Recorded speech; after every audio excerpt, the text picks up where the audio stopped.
Thank you for joining us on this edition of Conversations with Paul Brown. And our guest grew up not far from here. Tell me what it was like growing up in Oconee County. Well, there was 11 of us children. I think maybe when I was first started to school, we had electricity in the house. That was the first we had. My dad worked in the woods, and I had a twin brother.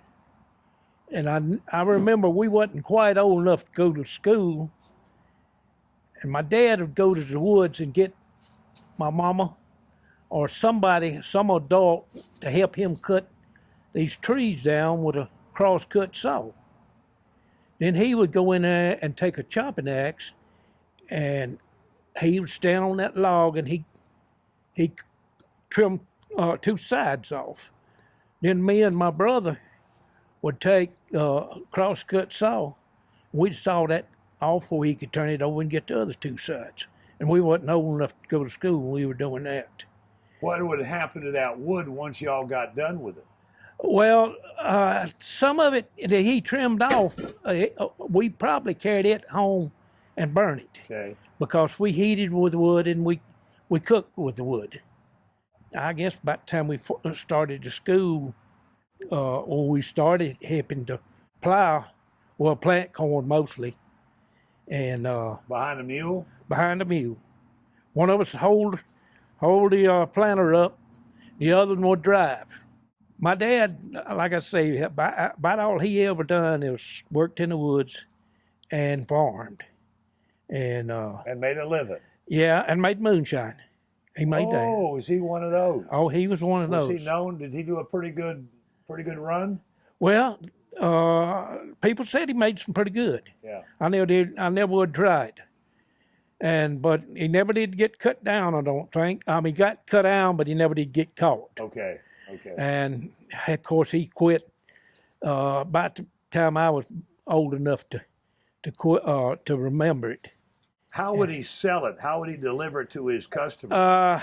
He delivered some to, they called them little old tourist cabins. Okay. There was a Turpin man running those, and he'd go carry him a load of moonshine down there, and the guy'd get him about drunk, and by the time they left, he would be drunk. He'd get my dad in the wagon, turn the mule around, and she'd go home by herself. And he'd be laying back in the wagon? He'd be laying in the wagon, about passed out. And get home, and Mama would have to get Dad in the house and put the old mule up in. And but he, at one time, I would say he could lay in there with anybody drinking that moonshine. Did he really? But I think he drunk so much of it, till over the years it affected him. He quit drinking about 20 years before he died. What was it like for you and your brother when you went to school? How did you get there? We walked most of the time. How far? It was about a quarter of a mile, and then we moved on the other side of the school, and it was a little bit closer. And my dad moved about every year, and I figured I knew about as much as they could teach me, so I quit in the 10th grade. And then what did you do? Well, I went to work, just odd jobs for a while, and then I went to work at the time it's the Excelsior Mill in Clemson. I decided that I didn't want no part of Uncle Sam's army, so I joined the Navy. So that had been in what year you joined the Navy? I joined the Navy in '61. Okay. They were drafting guys that I knew younger and some older than me, and I said, well, if I stay around, it'll just a matter of time. I'm gonna be in the Army, and I don't want no part of it. So I joined the Navy. My twin brother was already in the Navy. He went in a little over a year before I did. So how long did you end up staying in the Navy? I stayed in 4 years. Okay, then came home. Yeah. And when we come back, we're going to talk to you about how you got involved in trapping.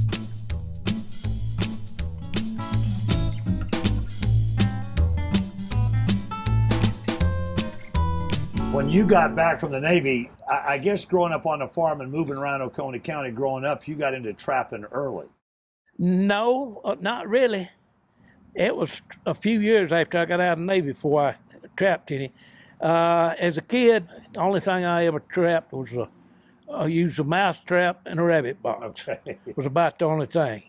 Well, I worked several jobs. I got out of the Navy, and I didn't particularly like anything when I got out. It just wasn't the same.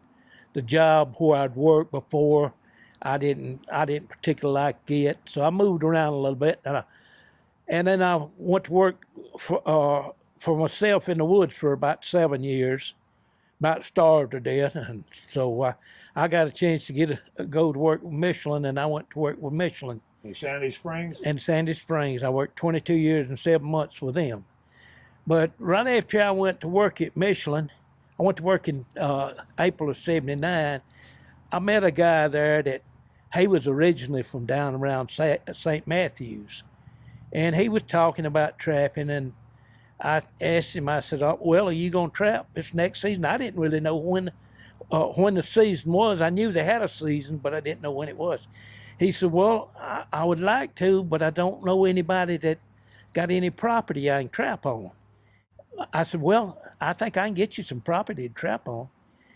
And he kept on. He said, "Well, why don't you just get you some traps and trap with me?" Well, when I went to work in Michelin, I was wasn't too good a shape financially, and I couldn't afford to spend a whole lot. He said, "Oh, it won't take much, and I'd get this." And he said, "Oh, well, you need that." And wound up spending more money than I thought I was going to have to spend. And I think I wound up, I caught 5 foxes and a few coons and a few muskrats. And I borrowed a pair of chest waders, and it got down to 7 degrees one morning, and I broke through the ice checking my muskrat traps, and I found out where the leaks was at in them waders. So it didn't take me long to get them off and decide I didn't want that water trapping. So I never did do a whole lot of water trapping.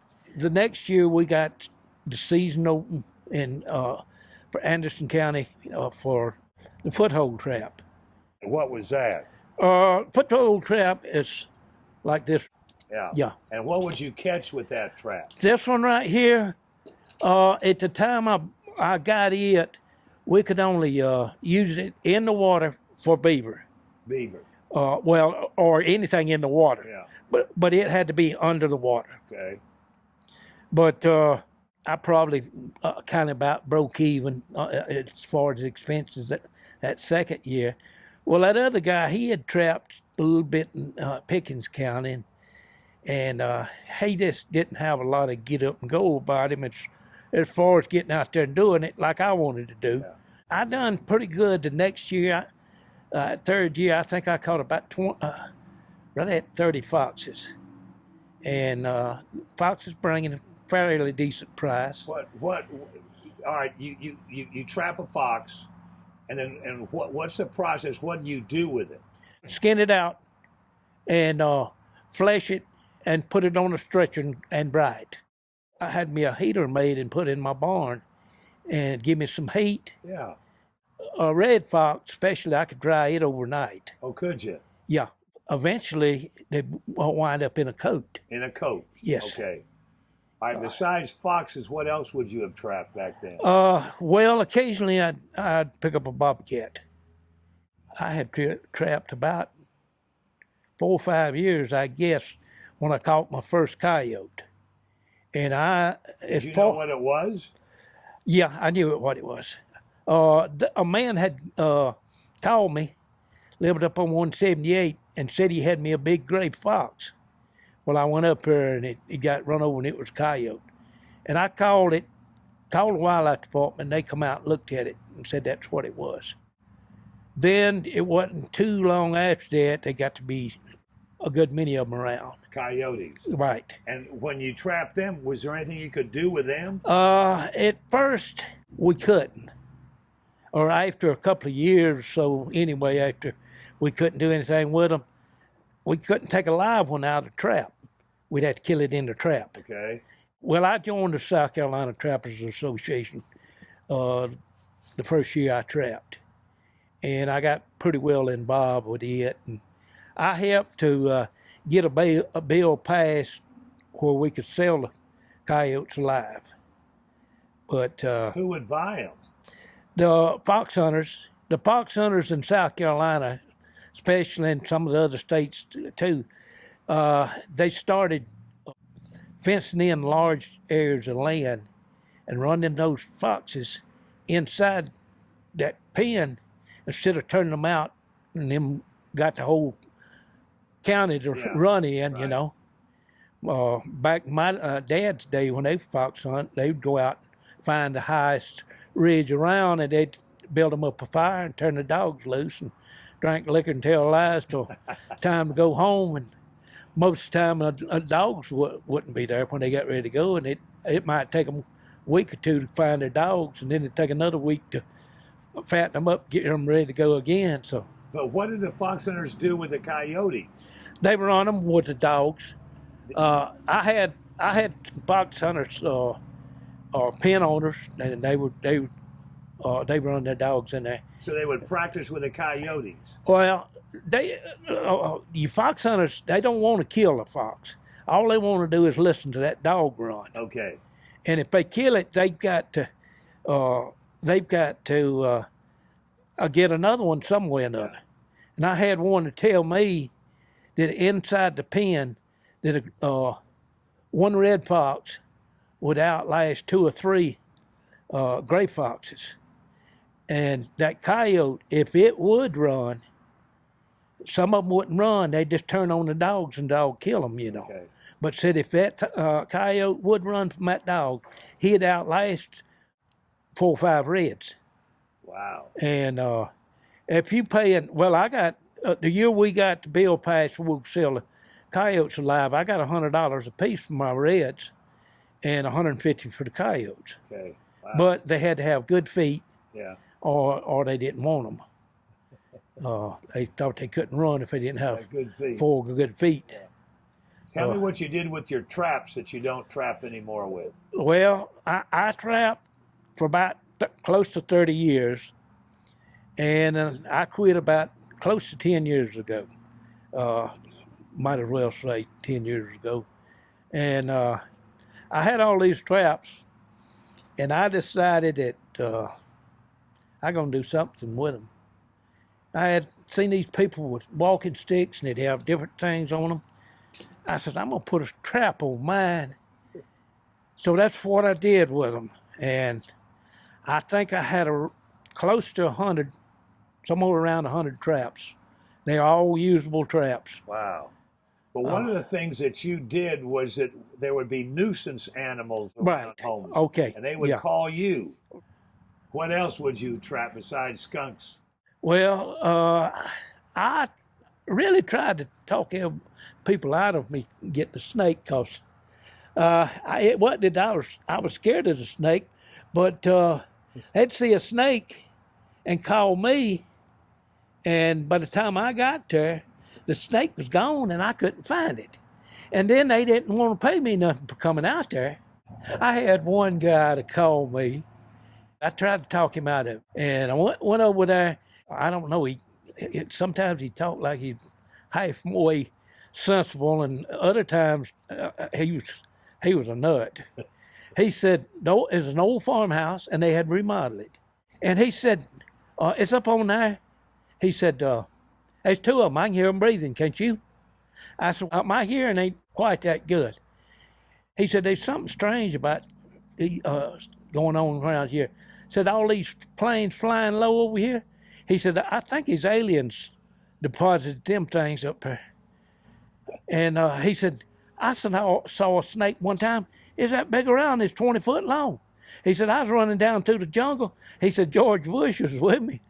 But you've got some great stories, Louis. Thank you for sharing them with us. And for all the folks whose skunks you took away from their house on their behalf, thank you again.